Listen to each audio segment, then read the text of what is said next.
What is halal?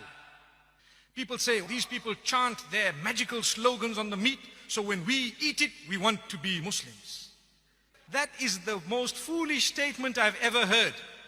All the creatures have been given life by the Almighty. What gives me the right to take the life of a cow away?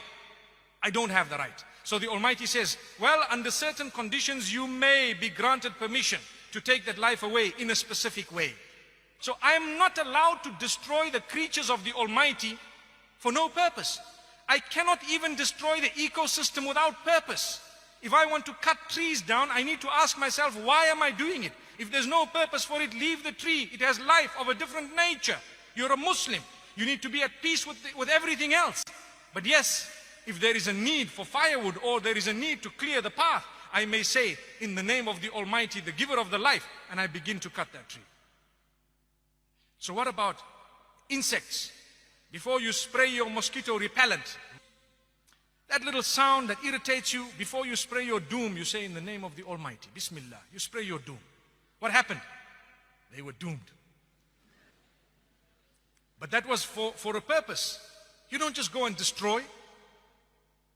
If a reptile is harming you, you may, by the name of the Almighty. You need to take His name because He's the giver of that life. Who are you to take it away? So when it comes to the animals, there are certain animals that are permissible to eat. You cannot just be barbaric. The way you have treated the animal from the point of its birth to the point of its slaughter is extremely important. You need to be completely humane even with animals. You need to treat them, give them that life that they deserve, feed them properly, give them that air and the space. If you were to look at abattoirs that belong to non-Muslims, they are very barbarically run. To be honest with you, I've visited, I've seen, we are so shocked, nauseating. And people say, yeah, you guys are doing something that's very barbaric. Oh, come and see, we'll show you how it's done, come. So now when we get to the cow, for example, or the sheep that has been fed properly, and it has not been force-fed and kept in a pen like the ducks of the world and the chickens that don't even grow feathers anymore because they are modified. Their sole purpose of being given life is to grow until they are killed brutally in order to be served on the table. Not halal. We don't want that. It must be accorded its life. It must be treated as a proper chicken. It must be treated as an animal, a bird, whatever it is. It must be fed properly. And at the same time, you bring it to the pen. You slaughter it in a way that it does not witness the others. And at the same time, such a sharp blade.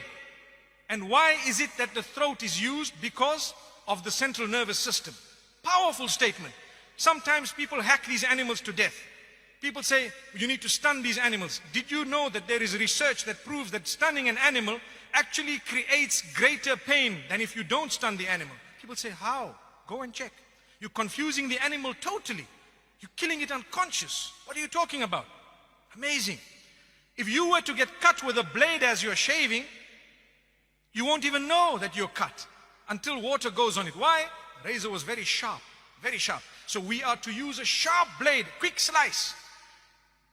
When I burn my fingers, what happens? A message goes from the sensory nerves to my brain, central nervous system. It says, you are hurt, lift your hand up. It happens within a split second. But if the central nervous system is ruptured from the jugulars, the pain, the message goes up, it gets stuck there because it cannot go up anymore. Blood system, bloodstream, out. So what happens? It numbs to a halt. That is halal.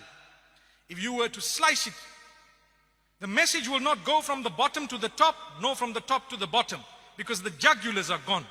Windpipe and food pipe. And you have to take the permission of the giver of that life when you are slaughtering it. If not, we don't want to eat that. You have stolen it from the property of God. Allahu Akbar. How can you just cut an animal? Who are you to take that life away? You need to say, in the name of the giver of the life here, I'm taking this by your permission.